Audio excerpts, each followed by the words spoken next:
Welcome to Concrete Block, the podcast where we dive into the latest news and current events shaping our world. I'm your host, Walter, and we're glad you're joining us today. As we get started, let's take a look at a story that's been making headlines in recent days.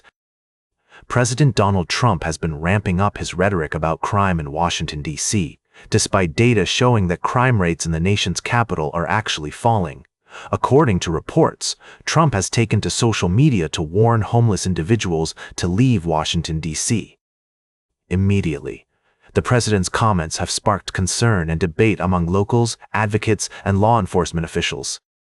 While Trump has emphasized the need to address crime and improve public safety, critics argue that his approach may not be effective and could even exacerbate existing social issues.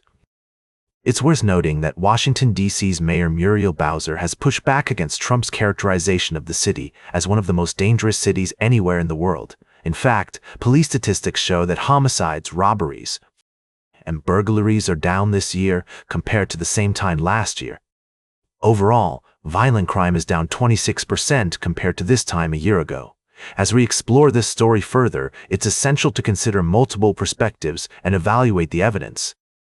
We'll be examining the implications of Trump's comments, the response from local officials, and the potential impact on communities in Washington, D.C.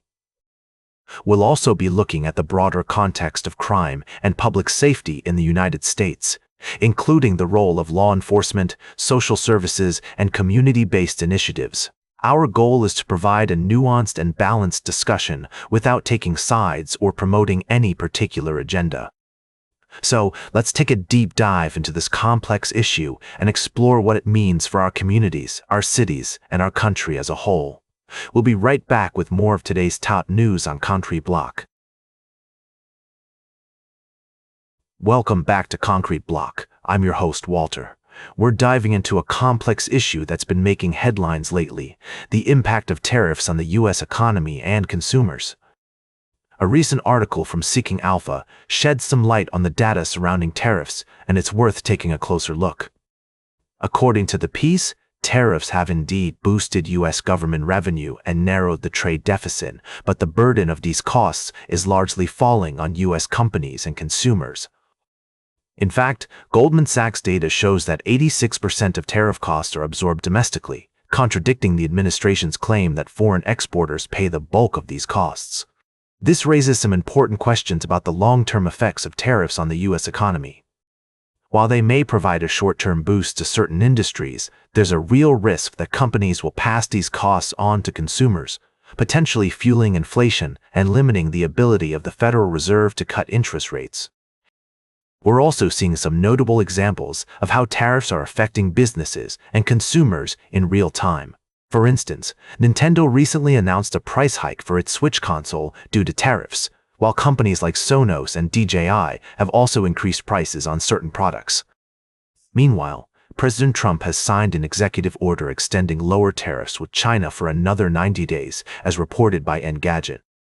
This move is likely to provide some relief to businesses and consumers, but it's unclear how long this reprieve will last, or what the ultimate outcome of these trade negotiations will be. As we consider the implications of tariffs, it's essential to approach this issue with a nuanced perspective, recognizing both the potential benefits and drawbacks. While protecting certain industries may be a worthwhile goal, it's crucial to weigh these benefits against the potential cost to consumers and the broader economy. Stay tuned for our final story of the day, right here on Concrete Block. Welcome back to Concrete Block. I'm your host, Walter. We're closing out today's show with a story that's been making headlines around the world. Colombian presidential hopeful Miguel Uribe has passed away at the age of 39, 2 months after being shot in the head during a campaign event.